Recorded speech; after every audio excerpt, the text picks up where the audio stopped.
Bonjour les amis et bienvenue sur cette cinquième vidéo d'Objectif 2200. Aujourd'hui nous allons regarder la cinquième partie de l'Open International Open A d'Angers qui s'est déroulée le 11 mai 2025. Pour cette cinquième ronde, j'affronte enfin un adversaire avec qui j'ai été appareillé à la ronde 2, mais finalement je l'affronte à la ronde 5, un certain Vassant Touré, classé 2187. Alors ce joueur, pour être tout à fait honnête, il m'inquiétait beaucoup, dans le sens où il jouait beaucoup plus que moi. Il avait de très très bons résultats. J'ai vu qu'il avait affronté des titrés et parfois même vaincu des titrés, ou de manière générale, il obtenait quand même des résultats. Donc je me suis dit, ok, là il y a quand même quelque chose à faire, je dois être prudent. Donc la partie a commencé par D4 et j'ai attendu mon adversaire. C'est-à-dire que il est arrivé en retard, hein, c'était la dernière ronde, on commençait une heure plus tôt, ça avait été indiqué par les organisateurs, mais on a toujours quelques difficultés à arriver à l'heure. Donc mon adversaire arrive avec environ 10-12 minutes de retard. En soi, c'est pas très très grave, je comprends qu'il n'ait pas eu envie d'arriver en retard. Moi-même, je n'aime pas ça, comme je l'ai expliqué dans une précédente vidéo. Je l'excuse, il n'y a pas de souci. On commence la partie. Il répond par D5 et je joue fou F4. Je décide d'opter pour un système de Londres, ou du moins, a priori, je devrais jouer un système de Londres, car ce qu'il joue habituellement ne me convenait pas. En effet, il aurait plutôt tendance à jouer des choses ultra aiguës, peut-être dans l'esprit d'une Blumenfeld avec du C5 très rapide. Voilà, ça ne m'intéressait pas beaucoup. Je voulais absolument rentrer dans quelque chose de relativement calme, pas plat, calme. Et j'ai donc opté pour le système de Londres. Cavalier F6, E3, E6.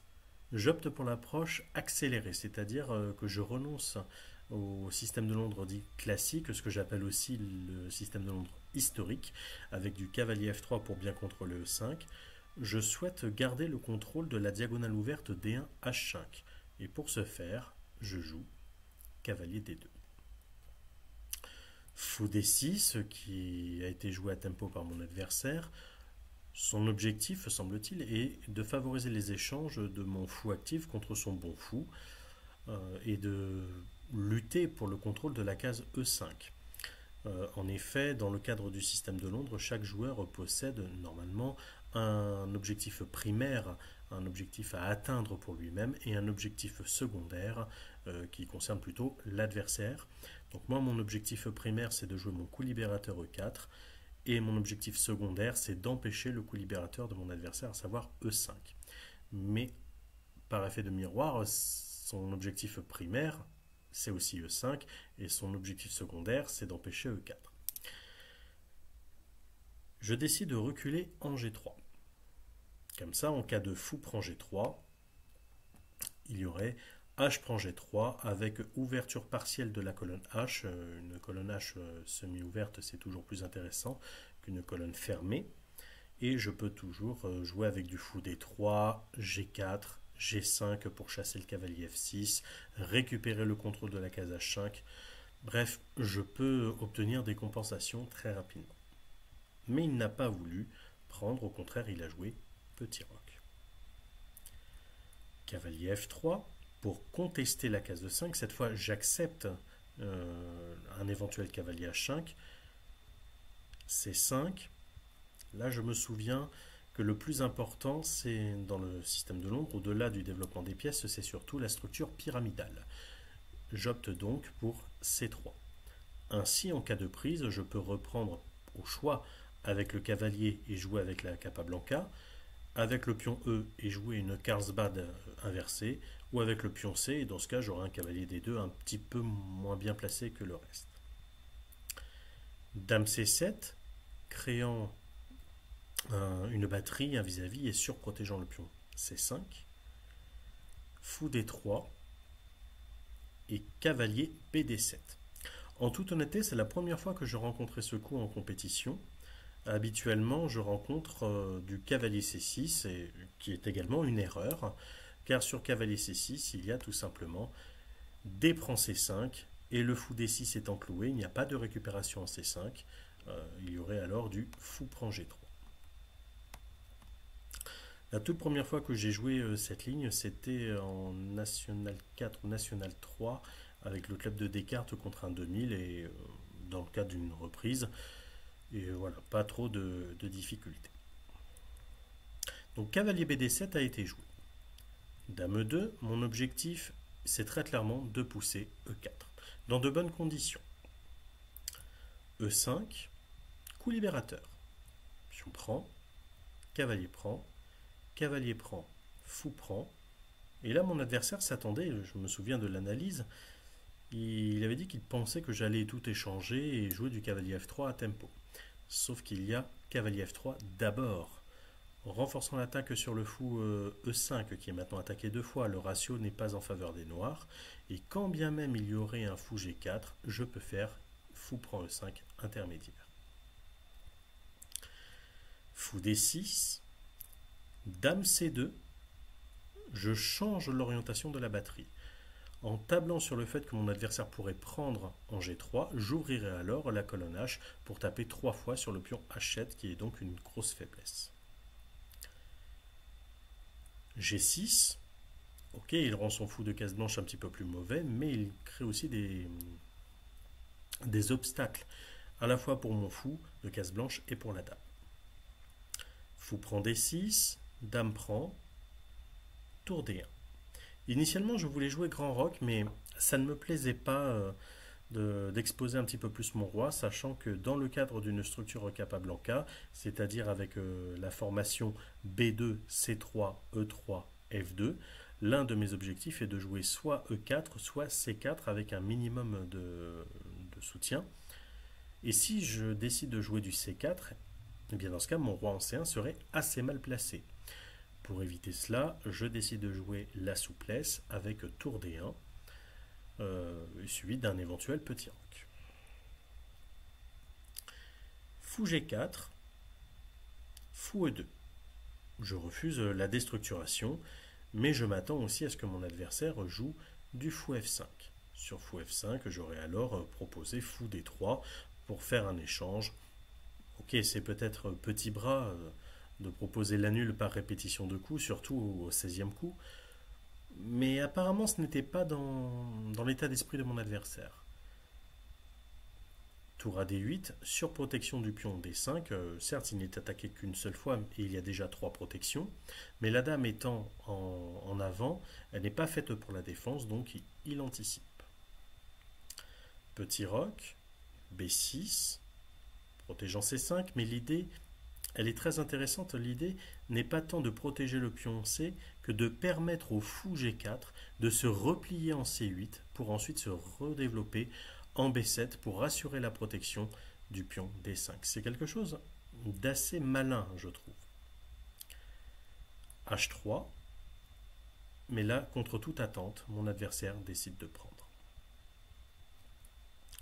Fou prend, et là, très clairement, j'ai pas le meilleur tandem dame-cavalier, mais je sais qu'après l'échange des dames, j'aurai le meilleur tandem, à savoir tour fou, qui représente les mouvements d'une dame. Je contrôle très bien la case D4, donc il ne peut pas pousser D5, D4, et je continue de taper sur le pion D5, qui n'est pas arriéré à proprement parler, il n'est pas pendant non plus, mais il est à côté du pion C5. Il ne peut être protégé efficacement que par des pièces pour le moment. Je peux donc envisager une batterie tour-tour, voire, dans certains cas, si mon adversaire me laisse faire, entre guillemets, peut-être mettre en place un canon d'Alekhine avec tour, tour, dame et dame à l'arrière. Dame 7, tour D2. Mon adversaire ne peut pas faire cavalier E4, il y aurait alors des échanges massifs, fou prend, pion prend, tour D2 et je récupère le contrôle de la colonne D. La seule colonne ouverte d'ailleurs. Tour D6, tour FD1, tour FD8.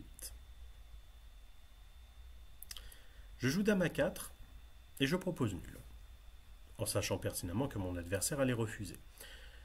Je propose rarement nul, mais quand je propose nul, c'est surtout pour voir à quelle vitesse mon adversaire va refuser. réfléchit quelques instants, mais pas longtemps, et il refuse. Logique. Il y a encore beaucoup de jeux, il y a beaucoup de choses à faire. Roi G7, Dame F4. Et ça, c'est le coup que mon adversaire n'avait pas anticipé. Ça reste à peu près égal. Mais humainement parlant, c'est très difficile de jouer cette position. Car maintenant, je menace très clairement soit C4, soit E4, avec une attaque, non pas à la découverte, mais une triple pression, dont deux à la découverte de par la batterie des tours, sur la tour D6. H6, avec l'idée G5 pour chasser la dame. H4 pour empêcher G5. Et là, mon adversaire réfléchit longtemps, très longtemps, très très longtemps. Je crois qu'il réfléchit pas loin de 20 ou 30 minutes pour trouver un coup. Il joue Dame 6 et me propose nul. Là, j'hésite. Sincèrement, j'hésite. Parce que c'est un résultat. Objectivement, je peux garder mon énergie pour la partie d'après, mais en même temps, j'ai envie de jouer. Donc je réfléchis, j'essaie de trouver quelque chose. Je vois bien un plan à base de G4, je vois bien la percée E4, mais j'ai du mal à voir quelles sont les conséquences. Et je finis par accepter la nulle. Honnêtement, je suis très content de cette partie. J'ai plutôt bien joué. Il me semble que je n'ai pas commis d'impair, pas de faute tactique. Ça a été relativement propre et je pense que c'est une nulle qui est méritée, mais il y a un certain goût d'inachevé. En effet, on a vu dans l'analyse qu'il était tout à fait possible de jouer E4. La prise en E4 n'est pas possible avec le pion, il y aurait alors tour prend D6, tour prend attaquant la dame et le cavalier par rayon X. C'est un carnage. Alors peut-être qu'il y aurait en ce cas cavalier prend E4. Non, sur cavalier prend E4, fou prend, même principe, c'est même pire au final parce que je vais finir avec une pièce de plus.